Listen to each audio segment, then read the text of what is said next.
RCB ಸಂಭ್ರಮಾಚರಣೆ ವೇಳೆ ಕಾಲ್ತುಳಿತ CM DCM ಸೇರಿ ಅಧಿಕಾರಿಗಳ ವಿರುದ್ಧ ಸ್ನೇಹಮಯಿ ದೂರು. ಬೆಂಗಳೂರಿನ ಚಿನ್ನಸ್ವಾಮಿ ಸ್ಟೇಡಿಯಂ ಬಳಿ ಆರ್ಸಿಬಿ ವಿಜಯೋತ್ಸವ ಸಮಯದಲ್ಲಿ ಉಂಟಾದಂತಹ ಕಾಲ್ತುಳಿತದ ದುರಂತ ಸದ್ಯ ಸಾಕಷ್ಟು ಚರ್ಚೆಗೆ ಗ್ರಾಸವಾಗಿದೆ.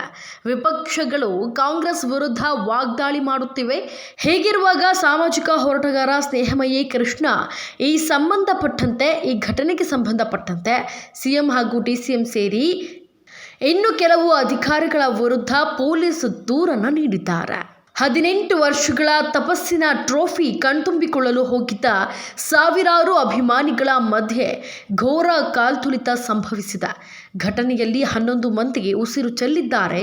ಭೀಕರ ದುರಂತದ ಹಿನ್ನೆಲೆ ಇದುವರೆಗೆ ಒಂದೇ ಒಂದು FIR ಕೂಡ ದಾಖಲಾಗಿಲ್ಲ. ಇದರ ಬೆನ್ನಲ್ಲೇ ಇದೀಗ ಸಾಮಾಜಿಕ ಹೋರಾಟಗಾರ ಸ್ನೇಹಮಯಿ ಕೃಷ್ಣ ಮೇಲೆದ್ದಿದ್ದಾರೆ ಮತ್ತು DK ಶಿವಕುಮಾರ್ ಹಾಗೆ ಸಿಎಂ ಸಿದ್ದರಾಮಯ್ಯ ಸೇರಿದಂತೆ ಕೆಲವು ಅಧಿಕಾರಿಗಳ ವಿರುದ್ಧ ಇದೀಗ ಕಬ್ಬನ್ ಪಾರ್ಕ್ ಠಾಣಾ ಪೊಲೀಸ್ನಲ್ಲಿ ದೂರು ನೀಡಲು ಮುಂದಾಗಿದ್ದಾರೆ.